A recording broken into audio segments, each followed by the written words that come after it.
복음의 종들과 복음의 동지들이 너나 할 것 없이 다 무너져 버리는 세기 말의 그 끝에 서서 오늘 이 귀한 복음의 말씀을 봤습니다. 너무 표현이 과격해서 좀 더 부드럽게 시작하겠습니다. 우리가 예수님을 믿고 복음을 위하여 걸어온 그 걸음들이 결코 가볍지 않습니다. 누군들 울지 않았으며, 누군들 팔아서 바치지 않았으며, 누군들 내 생애의 소중한 노른자위 같은 생애를 깨뜨려 교회에 드리지 않았겠습니까? 예수를 믿은 자들은 적어도 한국 문화에 우리 부모들의 가슴 치고 새벽 기도로 울고 웃던 그 세월을 알고 있는 자들은 분명히 우리가 부인할 수 없는 예수의 존재감을 알고 있습니다. 오늘도 내 속에 들여다보면 두 가지가 있습니다. 하나는 부인할 수 없는 예수의 흔적들입니다. 내가 예수를 떠나서 살 수가 없다는 것을 압니다. 예수를 분명히 사랑하고 있고 예수는 내 삶의 생명이 근원된 것도 알고 있습니다. 그런데 또 한편 매 순간 들여다보면 안 믿어지고 있는 나를 발견합니다. 간단히 신학적인 내용을 짧게 요약해서 말씀을 드리면 성령의 조용한 내적 역사만이 여러분들을 믿게 합니다. 성령의 내적인 만지심과 그 일이 여러분들로 그렇게 방황하고 그렇게 찢어져 있던 예수 사랑, 불신, 원망, 독설과 그리고 갈망과 바램을 한 조각으로 만들어주는 참된 대답을 안겨주는 예수님의 해답이 바로 보이지 아니하는 내 속에서 주의 성령이 나를 믿어지게 하시는 보이지 않는 옆에 사람도 알 수 없는 그 누구도 알아채지 못하는 내 내면 속에 성령님의 조그만 일이 여러분들의 수십 년에 걸어왔던 기독교의 생활을 하나님의 반석 위에 세우고 완전히 새로운 새 생명의 삶으로 뒤바꿔 주는 것을 믿으시기를 바랍니다. 결론부터 말씀드리면 강도가 주 예수여 나를 기억하소서 그 한마디 꼭 기억하십시오. 나는 죄인이라는 말이고 나를 기억해 달라고 부탁하는 것입니다. 그리고 그거 외에는 다른 마지막 죽는 십자가에 매달려서 죽어가는 상황에서 뭘 매달릴 게 있어요? 그것밖에 아무것도 없으니까 순전히 그것만을 의탁하는 것입니다. 예수여 나를 기억하소서. 그리고 믿는 것입니다. 성령님이 내 안에 예수밖에는 할 수 없는 이 구원의 일을 성령님이 행하시리라. 마음에 믿으면 그렇게 수십 년 동안 방황해 왔던 기독교의 놀라운 역사가 여러분 삶 가운데 일어날 줄로 믿습니다. 여러분들이 내가 예수를 부인할 수 없는데도 매일처럼 여러분들이 방황하고 살아가는 이유가 뭐죠? 그것은 교회만 보기 때문입니다. 교회는 분명히 예수님의 아이디어고 교회는 예수님의 중대한 몸 대신 하나님의 섭리 가운데 중심 속에 들어있는 것입니다. 그런데도 교회 겉만, 파사드만, 껍데기만 보는 것이지 교회가 무엇인지 그 안에 본질을 보지 못하기 때문에 내 속에 있는 허무와 기독교의 그 모든 절망들을 우리가 피할 길이 없는 것입니다. 오늘 부활절 이 메시지를 통하여 교회가 무엇인지를 정확하게 보시는 저와 여러분 되시기를 주의 이름으로 축원합니다. 교회는 그 중심에 껍질을 까면 예수님이 죽었다가 살아나신 부활의 사건 그것이 전부라고 해도 과언이 아닙니다. 그 부활 사건을 보고 있으면 이 사람은 정말 교회를 다니는 사람입니다. 그리고 복음의 능력 속에 있고 성령이 이 사람을 붙잡아 주십니다. 그런데 교회의 본질적인 부활을 보지 못하고 교회만 본 사람은 교회에 이꼴 저꼴 다 보고 나니까 다 신앙이 없어졌어요. 그게 전부 같은 말입니다. 교회를 보지 말고 교회의 본질 속에 그 예수님의 부활의 사건을 여러분들이 보시기를 주의 이름으로 축원합니다. 가이우스 코넬리우스 테스투스라는 사람이 있습니다. 한국어로 타시투스라고 하는 유명한 1세기 말 2세기 초의 로마의 역사학자입니다. 그리고 orator, historian, 수사학자이기도 하고 lawyer, 법학자이기도 합니다. Scholar of the Century, 세기의 학자, 타임즈에 나올 만한 그런 인물이라고 보시면 됩니다. 시대의 지성, 뭐 그런 타이틀이 붙겠죠. 책들을 많이 남겼습니다. 근데 이분이 기독교에 대해서 한마디를 남겨놓은 것이 있습니다. 크리스티아노스라고 하는 자들이 저렇게 살아남을 뿐만이 아니라 이렇게 방대한 조직을 가지고 연합성을 가지고 organizational power, coalition 이것을 가지고 이렇게 번져나갈 줄 아무도 몰랐다라고 기록하고 있습니다. 그 말은 예수 믿는 사람들이 이렇게 조직력을 갖추고 교회가 번져갈 줄 아무도 상상을 못했다는 것입니다. 저거는 잠깐 모이다가 다 죽을 거다라고 생각을 했습니다. 왜? 아무 기반도 없었기 때문입니다. 그런데 그들이 얼마나 로마를 소란스럽게 하는지 또 다른 역사가 조세푸스죠. 요세푸스의 기록에 보면 로마에서 일어난 선동의 사건들, instigation by the Jews, 유대인들에 의해서 일어나는 선동의 사건들을 기록하는데 로마에 살고 있는 팔레스타인 땅 출신의 유대인들이 그들이 말하는 소위 크리스투스, 예수님을 크리스투스라고 표현했습니다. 라틴어로 기록했는데 그가 십자가에 못 박혀 죽었다가 살아났다고 하는 이야기를 가지고 이 로마 전체를 어지럽히고 있다. 많은 선동하는 사건들이 일어났다라고 기록하고 있습니다. 또 다른 역사가의 기록에 보면 천하를 어지럽게 하는 유대인들로 인하여 클로디어스 황제가 유대인들을 전부 추방했다고 하는 기록이 나옵니다. 이때가 여러분 아시는 브리스길라와 아굴라 부부가 로마에서 추방되어 고린도에 가서 바울을 만났던 시기와 맞닥뜨려지는 시점입니다. 예수님이 죽으시고 부활하시고 승천하시고 난 다음에 이미 세월이 많이 지났습니다. 그런데도 외국 땅에서 여전히 세상을 뒤흔들던 크리스티아노스들의 교회, 그 교회가 언급될 때마다 예수라고 하는 크리스투스가 죽었다가 살아났다는 그 이야기를 가지고 선동하고 있다라는 기록이 나옵니다. 부활이 교회와 맞물리고 있는 내용입니다. 왜 부활인가? 그 부활의 증거들을 먼저 언급을 하겠습니다. 1세기 팔레스타인 땅에 예수님이 오시던 그 시점에 병 고치는 사람들이 예수님만 있은 것이 아닙니다. 병 고치는 사람들이 상당히 많았습니다. 그리고 로마 땅에도 많았습니다. 특별히 유대인들은 BC 4세기경부터 해서 유대교 야훼 신의 이름으로 귀신들을 쫓아내는 것으로 그 당시에 많이 알려져 있었던 것으로 기록들이 전합니다. 그래서 로마 총독이나 로마 관리들이 가는 곳마다 유대인 출신의 귀신 쫓아내고 병을 고쳐주는 사람들을 한 명씩 고용해서 데리고 있었습니다.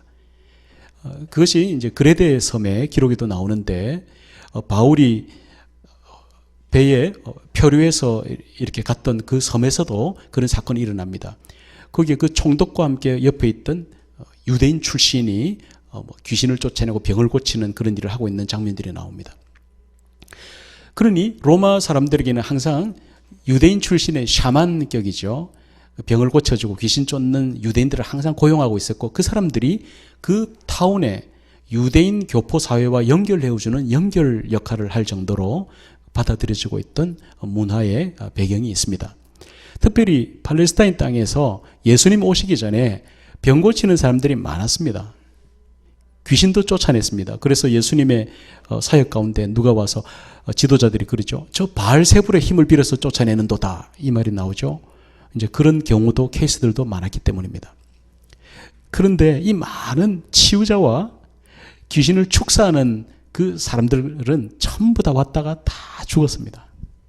전부 다 자기가 메시아라고 기적을 행했는데 전부 다 몰려갔다가 체포되어서 죽고 병들어서 죽고 다 갔습니다. 이 모든 예수님과 비슷한 부류의, 물론 그 스케일은 다릅니다만, 그런 치유자들 가운데 예수가 완전히 대별되어지는, 이분이 하나님의 아들이라고 그것을 증거할 수 있는 방법이 무엇입니까? 그것은 기적 가운데 가장 큰 기적, 메시아가 죽었다가 사흘 만에 다시 살아난다는 그 기적이 그것으로 전부를 평정하는 것입니다.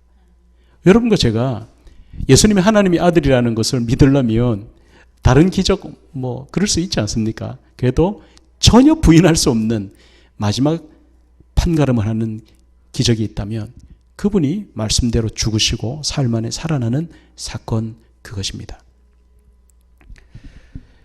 처형장에 둘러서 있던 여인들을 보시길 바랍니다.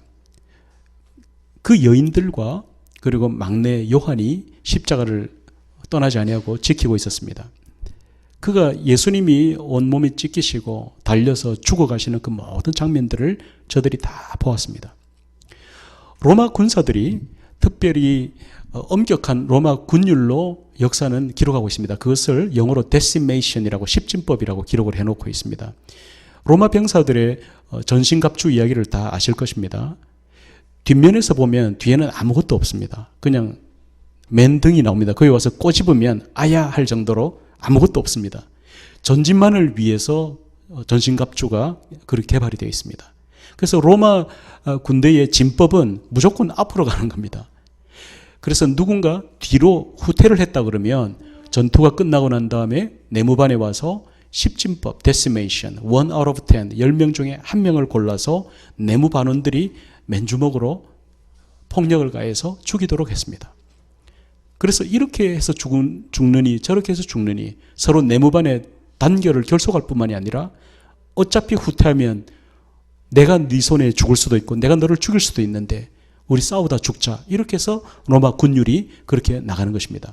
특별히 포로가 하나 있는데, 여러분 빌립보서에도 나옵니다만, 바울과 실라가 찬송하다가 감옥 문이 터지고 사람들이 도망갔다고 생각하고 간수가 잡아라 잡아라 이렇게 하는 것이 아니라 갑자기 칼을 빼들고 자결을 하는 장면이 나오지 않습니까? 그게 그 당시 로마 군법의 잔혹함과 엄격함을 보여주는 것입니다. 포로를 지키다가 그 사람이 도망가면 포로 대신에 자기가 처형을 당하는 것이 로마 군법입니다. 특별히 적국에 수만 명이 따르는 예수님과 같은 그 원수 가운데 가장 우두머리가 되는 그분을 처형하라 그랬는데 나중에 살아났다든지 아니면 그가 도망갔다든지 하면 자기뿐만이 아니라 모든 내무반원들, 가족들까지도 몰살할 수 있는 그런 상황입니다. 특별히 이 로마 군인들은 처형의 달인들입니다. 전문가들입니다. 어디를 어떻게 찌르면, 어디를 어떻게 채찍으로 쳐서 혈관 있는 부위를 터뜨리면 얼마 만에 죽을 것인지도 아는 사람입니다. 특별히 이 로마 병사들이 예수님을 죽이는 것을 완전하게 할 수밖에 없었던 여러 의학적인 증거들이 많이 있습니다. 놀라운 것은 예수님의 죽음과 맞물려서 어제 우리 청년들하고 시편 22편을 보니까 다윗의 고백 가운데 예수님의 순환에 대해서 예언서가 쭉 나오는데 다리뼈가 부러지지 아니하고 정말 그 참혹한 그 이야기들이 쭉 나옵니다. 이사야서에도 계속 반복됩니다만, 십자가에 못 박힌 사람들은 해머로 정강이 뼈를 쳐서 부러뜨립니다. 두 팔을 벌리고 못 박히고 또 발에도 박힌 상태에 있기 때문에 극심한 고통도 있지만 숨을 못 쉽니다. 여러분들이 실험해 보시면 되는데 집에 가서 두 팔을 벌리고 서서 한번 아래로 쭉 몸을 늘어뜨려 보세요. 체중 때문에 내려갑니다. 내려가면 숨을 잘 못 쉽니다. 거기에서 숨을 쉬기 위해서 발을 딛고 올라서게 됩니다. 그때 숨을 한번 쉬게 됩니다. 이 일을 반복하기 때문에 나중에 정강이 뼈를 망치로 쳐서 그걸 부러뜨립니다. 그러면 올라설 수 없기 때문에 질식해서 죽게 되죠. 그런데 예언 말씀에 예수님은 그 정강이 뼈가 안 부러졌습니다. 수만 명의 십자가 처형을 당했던 많은 사람들 가운데 정강이 뼈가 안 부러진 분은 예수 그리스도 한 분밖에 없습니다. 그게 예언이 되어 있습니다. 그 정강이 뼈가 안 부러진 것은 그 처형하는 군인들이 보았을 때, 전문가가 봤을 때 죽은 겁니다. 완전히 죽었기 때문에 다른 방법으로 확인을 하게 되죠. 창으로 옆구리를 찔렀다 그러지만 염통 쪽으로 찔른 것 같습니다. 흰 피와 빨간 피가 나왔다고 그랬습니다. 물과 피로 나누어서 쏟아집니다. 이것은 완전한 사망을 말합니다. 심장에 고여있던 붉은 피와 백혈구가 분리가 되어져서 그게 함께 뿜어져 나온 것으로 그런 증거를 하나님이 남기셨습니다. 마지막 아리마대 요셉이라고 하는 자가 자기 정체를 드러내죠. 공회의원으로 가서 이 시신을 나에게 달라고 말합니다. 목숨을 걸고 그 일을 감행했습니다. 십자가에 못 박는 것도 어렵지만 뜯어내는 것도 너무나 고통스럽습니다. 그 큰 스파이크로 꺾어 놓았기 때문에 그것을 뜯어내는 그 과정, 차가운 시신, 피범벅이 되어 있는 그 예수, 요한이 만졌고 마리아가 만졌고 막달라 마리아가 만졌고 부활의 증인들이 전부 다 차가운 예수의 피범벅이 된 예수 시신을 다 만졌던 사람들입니다. 다 닦아서 눈물로 닦고 끌어안고 그 시신을 참혹한 덮어서 일단 1차적으로 수습을 하고, 왜냐하면 시간이 없었기 때문에 해가 지면 아무것도 못합니다. 급하게 피만 대충 닦고서 그것을 둘둘 말아서 아리마대 요셉 무덤 속에 넣습니다. 그래서 부활 주일날 그렇게 새벽 일찍이 이 여인들이 향료와 향품을 들고 왔던 이유가 바로 그것입니다. 어젯밤에 다 못했던 것을 하려고 온 것이죠. 여러분, 피를 닦고서 그 다음에 향료를 뿌리고 또 무덤에 향품 가루를 뿌립니다. 그리고 그 시신의 모든 구멍마다 솜으로 이것을 다 막아서 액체가 흘러내리지 못하도록, 그리고 그 향료에 적셔놓은 조금 젖은 듯한 그것으로 뚫뚫 맙니다. 하나도 움직이지 못하도록. 이 상태에서 살아있는 사람은 없습니다. 완전한 사망을 부활의 증인들이 보았습니다. 그래서 여러분, 이 부활의 증인들의 역할은 엄청나게 큰 겁니다. 다른 사람들은 몰라도 적어도 예수를 십자가에서 뜯어내리고 차가운 시신에 손을 대어 보았고 그 앞에서 참혹한 예수를 향해 울었고 함께 무덤에 장사를 했던 그 과정에 참여했던 모든 여인들과 막달라 마리아 그리고 그의 막내 제자 요한은 보았습니다. 그리고 시신에 대한 도난에 관한 이야기가 마태복음 27장에 계속 나옵니다. 이 종교 지도자들이 예수님을 사망하고 난 다음에 빌라도에게 쫓아와서 한다는 소리가, 그 제자들이 말하기를 예수님이 죽었다가 사흘 만에 살아난다고 합니다. 그러니까 이거 시신을 도난하고서 사기극을 벌일 위험이 있습니다라고 말하니 빌라도가 말하기를 너희에게 파수꾼이 있으니 가서 힘대로 굳게 임봉하라라고 말을 합니다. 아무도 건드리지 못하도록. 그러나 마태복음 28장에 보면 바로 막달라 마리아와 다른 마리아가 등장하게 되고 그 천사가 큰 지진이 나면 위로부터 하늘로부터 내려와 돌을 굴려내는 장면이 있는데 그 형상이 번개 같고 그 옷은 눈같이 희다고 했습니다. 그걸 지키고 있던 병사들이 무서워 떨며 11절 이하에 재미납니다. 이 병사들이 그 장면을 보고서 성의 타운에 들어가서 reported all happened, 가서 그 천사들이 와서 무덤 문을 열려놓은 것을 막 증거합니다. 이 사람들이 부활의 강력한 증인 역할을 하게 됩니다. 대제사장과 장로들에게 가서 말하니까 대제사장들이 말하기를 야, 이거 얼마 안 되지만 돈 가져. 그리고 그런 말 하지 마. 그냥 제사들이 와서 훔쳐갔다 그래. 그렇게 말했는데 놀라운 것은 하나님이 이것을 사용하시는데, 돈을 주고서 제자들이 시신을 훔쳐갔다라고 말하라고 뇌물 준 그 소문이 퍼져서 지금까지도 사람들의 눈에, 사람들의 기록 속에 남겨져 전해오고 있습니다. 분명한 것은 뭐죠? 시신이 없었다는 겁니다. 무덤 속에 예수님의 시신이 없었다는 것입니다. 이게 역사성을 가지는 증거입니다. 만약에 그들이 예수님의 시신을 갖고 있었다고 그러면 부활 사건으로 3,000명, 5,000명이 막 돌아오는 그 놀라운 역사의 현장 앞에 예수의 싸늘한 시신을 던져놓고 보라고 This is Christ 라고 말했을 것입니다. 그러나 아무도 그런 기록이 없습니다. 그 다음에 더 결정적인 것은 부활의 증인이 막달라 마리아였습니다. 여러분들 보험서에 보면 이 부활의 첫 증인을 메리 맥달린이라고 말하고 있습니다. 다른 마리아도 나오는데 메리 맥달린을 맨 앞에다가 내놓습니다. 성경에는 순서에 따라서 큰 의미를 띠고 있습니다. 그런데 막달라 마리아는 누굽니까? 7 귀신 들린 여자입니다. 이것은 히브리적인 표현입니다. 그냥 귀신 들린 여자다, 혈루병 여자다 이렇게 말하면 사회에서 도태된 사람이다, 아무도 안 건드린다 이런 뜻입니다. 그런데 7 귀신이 들렸다는 말은 해도 지독하게 정상이 아닌 사람이다 이 말입니다. 여러분들이 현대법정에 재판관님, 존경하는 재판관님, 이번 사건의 증인을 신청합니다. 그럼 누굽니까? 지금 금치산자로 정신적으로 힘들어하고 있는 환자 한 사람을 증인으로 모시겠습니다.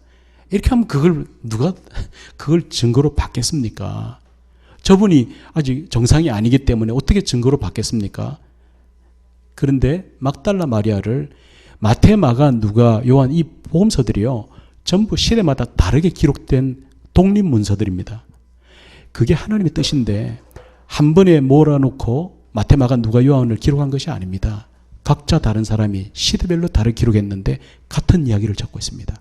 막달라 마리아, 누가 들어도 아이고 막달라 마리아 그 말을 누가 들어? 라고 말할 만한 그 여자의 이름을 제일 앞에 적어놓고 있습니다. 그래서 성경은 꾸민 얘기가 아닙니다. 왜 그랬을까? 아무도 믿지 아니할 증인으로 막달라 마리아를 왜 앞에다가 세웠을까? 그것은 사실대로 기록했기 때문입니다. 고린도전서 15장에도 보면은 500명 이상의 증인들에게 1차 목격자들에게 예수님이 나타나셔서 40일 동안을 다니시며 함께 먹고 함께 이야기를 건네고 그들에게 생생한 그 1차 목격의 경험을 안겨주었습니다. 그 중에 나오는 사람들이 있습니다. 야고보와 바울입니다. 사람이 좋으면 그 사람이 뭐 콩을 매주로 뭐 했다든지 뭐 그런 이야기를 해도 믿는다 그러지 않습니까? 사람이 좋으니까 그냥 말을 믿어주는 것이죠. 그런데 내가 정말 미워하는 사람이라면 김정은이나 뭐 이런 사람이 있다 그러면 그 사람이 뭐 하면 말을 믿어주겠어요? 그냥 싫어하면 믿기 싫은 겁니다. 그런데 그를 지독히 미워하던 사람들 가운데 하나가 바울입니다. 예수님이 수만 명의 군중들과 함께 예루살렘으로 입성할 때 그는 죽어야 한다고 신학적으로 결론 내린 사람이 바울입니다. 결국 예수 그리고 처형 그리고 그 이후에 교회가 일어날 때에 이 맥을 끊어야 된다고 판단했던 사람이 바울입니다. 오죽하면 다메섹까지 쫓아갔겠습니까? 목숨 걸고. 바리새인입니다. 바리새인은 여러분들이 우리 현대 개념으로 이해할 수가 없는 종류의 사람입니다. 바리새인은 신앙을 위해서 목숨 내어놓는 것을 자랑스럽게 여기는 사람입니다. 바울을 기록하기를 바리새인 중의 바리새인, Pharisee of Pharisees라고 표현해 놓은 것은 바리새인의 본통이다 이 말입니다. 그 바리새인은 진리가 아니면 마음을 바꾸지 않는 사람입니다. 바울은 예수를 증오했고 예수를 따르는 자들을 죽여야 할 만큼 스데반을 돌로 쳐 죽이는 자리에 있었던 사람입니다. 그런 사람이 예수님에 대하여 생명을 내어놓고 복음을 전하며 순교까지 하는 그런 사건을 일으킵니다. 특별히 예수님의 친동생으로 보이는 야고보는 더 그런 케이스라고 볼 수 있습니다. 친동생 야고보와 그 동생들은 예수님을 엄마가 처녀 때 아직 아빠하고 약혼은 했지만 아직 동침하지 않았을 때 성령의 능력으로 동정녀 탄생한 것을 안 믿었습니다. 아니 우리 형인데 뭐 매일 밥 먹고 같이 있는데 그럼 뭐 그분이 뭐 하나님의 아들 그러니까 그 믿겠어요? 안 믿죠. 그러니까 예수님이 뭘 가르치고 다니고 기적을 베풀고 이렇게 사람들이 막 수만 명이 따라다니기 시작하니까 동생들이 왔어요. 와서 형 저기 예루살렘 가서 해. 이런 거 동네에서 하지 마. 창피해. 이런 구절이 성경에 나옵니다. 절대 안 믿었다 이 말입니다. 그래서 성경은 사실 기록입니다. 그런데 야고보가 부활하신 예수님을 만났던 순간이 있었던 것으로 보입니다. 왜냐하면 처참하게 죽는 걸 봤거든요. 십자가에 못 박혀서 너무나 처절하게 빨가벗고 그 여제자들이 바라보고 있는 가운데서 그렇게 당당하게 바다를 건넜다면서 오병이어 기적을 했다며, 죽은 자를 살려냈다며, 처절하게 죽은 메시아가 어떻게 메시아일 수가 있어? 싸늘하게 죽은 시신을 십자가에서 뜯어내리며 피범벅이 되어 있는 그 시신을 보았기 때문에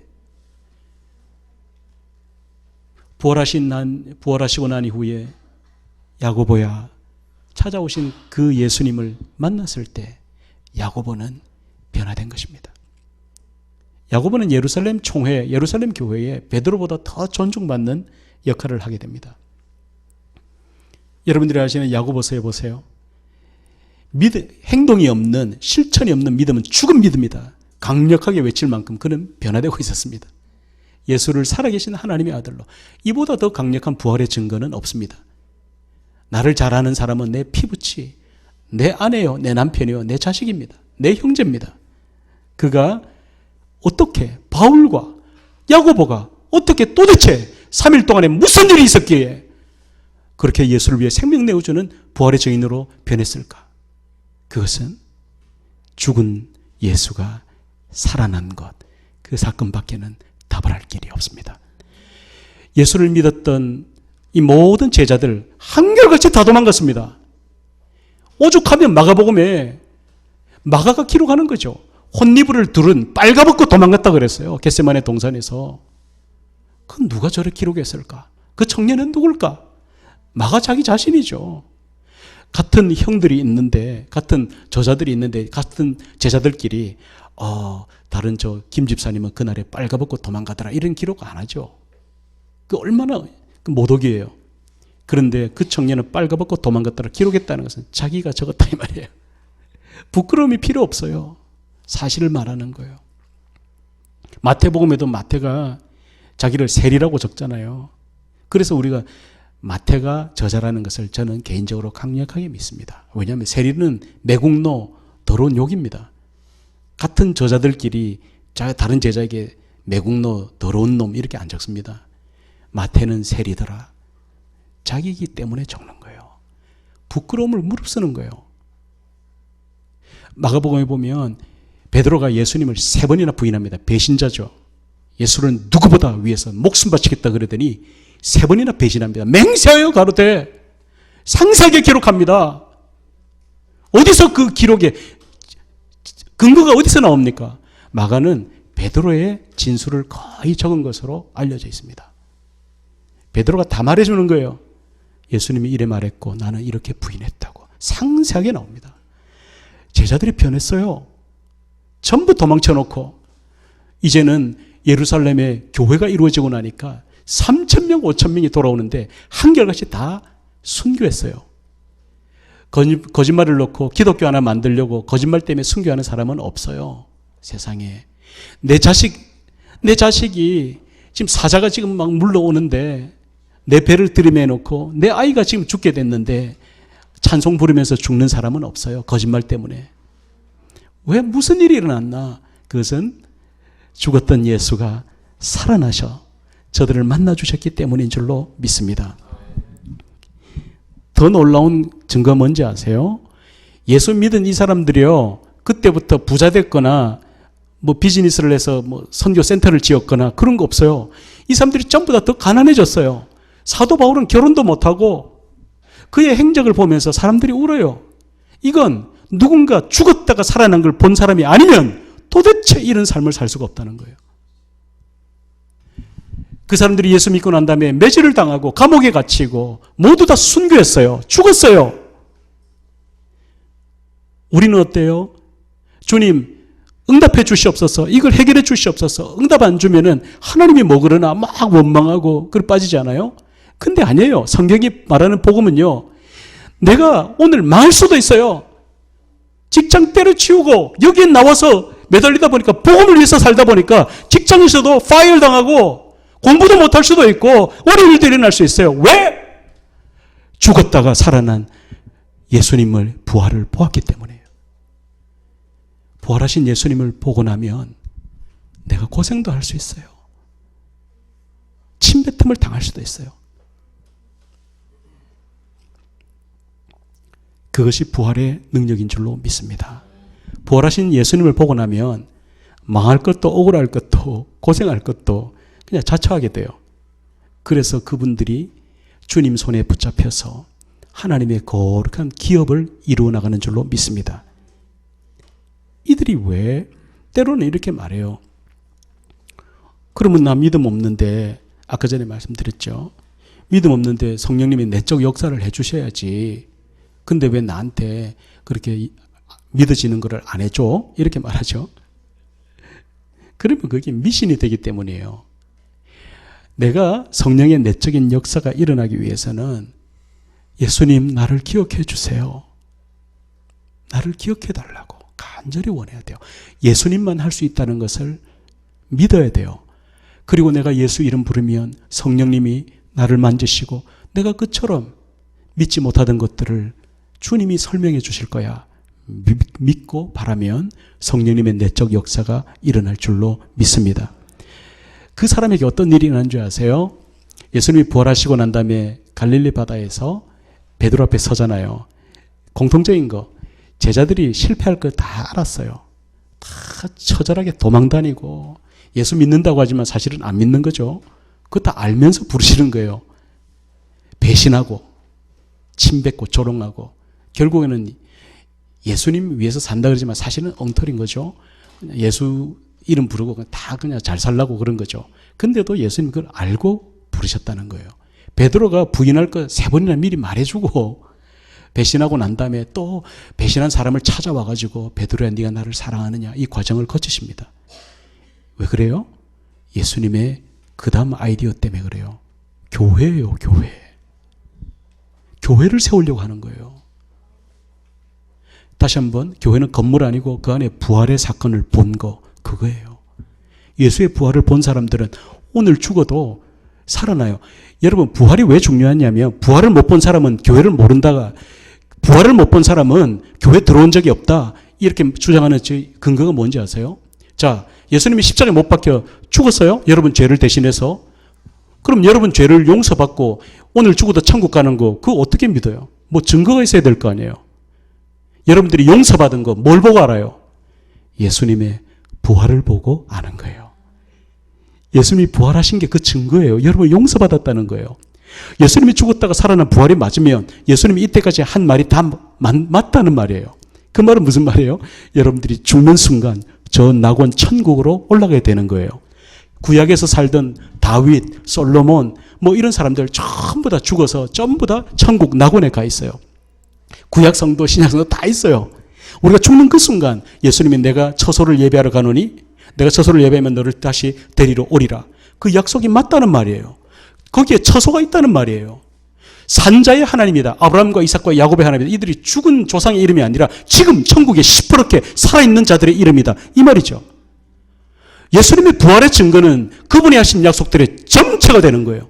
그러므로 여러분들은 좌절하고 절망해도 결코 넘어지지 아니하고 이 땅에서 크리스티아노스로서 명예롭게 가난해도 명예롭게 가난하고 가난이 끝까지 가지 아니하고 반드시 뒤집어지고 주의 복음을 위해서 생명을 다하여 하나님 앞에 헌신하는 제자들로 일어나게 될 줄로 믿습니다. 베드로와 요한이 있는데 갈릴리 바다에 예수님이 서서 계셨다 그랬어요. 예수님이 갈릴리 바다에 오시더라 이런 표현이 없어요.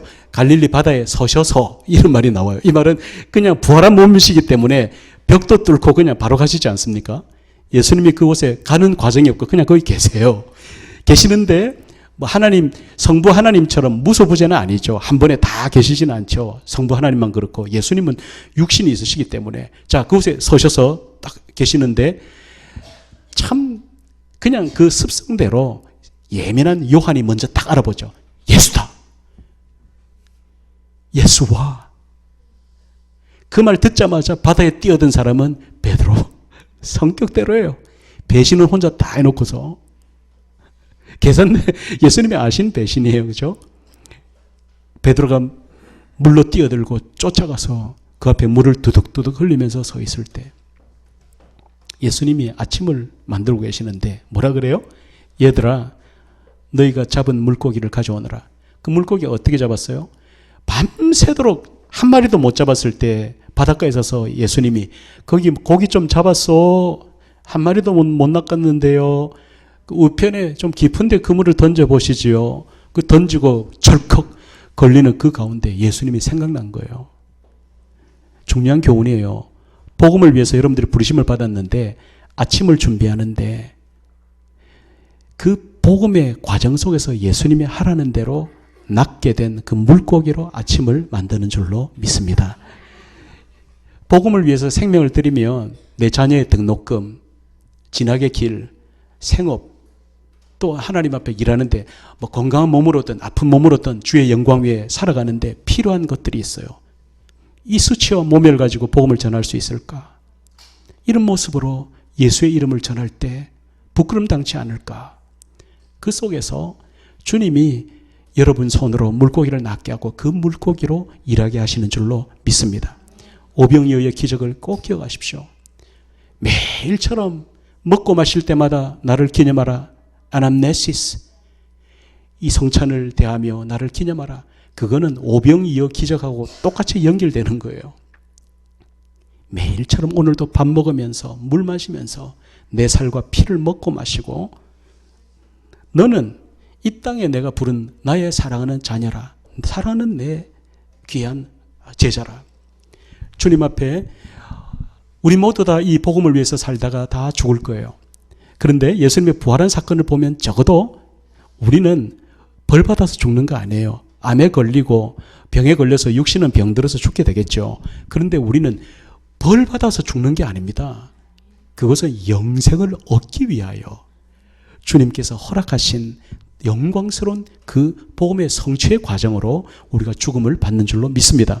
그러니까 안 믿는 사람들이 죽을까 두려워 이게 아니라 우리는 죽으나 사는 것이고 죽음은 영광스러운 하나님의 그 다음 단계로 나가는 하나님의 뜻인 줄로 믿습니다. 오늘 본문의 말씀, 이 성전을 헐라 사흘 동안에 내가 일으키리라. 스타세오. 그 당시에 헬라말로 로마 사람들이 보면 이거는 혁명의 말이에요. 성전은 유대인들의 심장입니다. 그 성전을 중심해서 먹고 사는 종교 기득권층이 15,000, 2만 명이에요. 이미 세례요한을 통해서 다 이 회개하고 이 요단강에 와서 물로 씻어 회개하라. 너희 죄가 용서함을 받으리라. 이 한마디로 성전이 텅텅 비었어요. 성전을 무너뜨리는 세례요한의 운동으로부터 시작해서 예수님의 세례운동, 그리고 이 성전을 헐라. 과연 예수님은 껍데기만 있는, 교회는 교회인데 교회 꼬라지를 보니까 절대 못 믿겠어. 그것을 헐라는 것입니다. 내 육신을 헐면 내가 살린다. 여러분, 누군가 처참하게 죽어서 차가운 시신이 되었던 그 예수님이 사흘 만에 살아나신 것을 본 사람은 결코 이 땅에서 머무는, 너무나 아픈 가운데서도 반드시 일어나서 주님의 복음의 증거자들로 일어나는 하나님의 승리자들이 될 줄로 믿습니다. 거룩한 혁명자, 거룩한 복음의 계획주의자들, 오늘 예수의 부활을 본 하나님의 귀한 제자들로 승리하는 교회가 되시기를 예수님의 이름으로 축원합니다. 기도하겠습니다.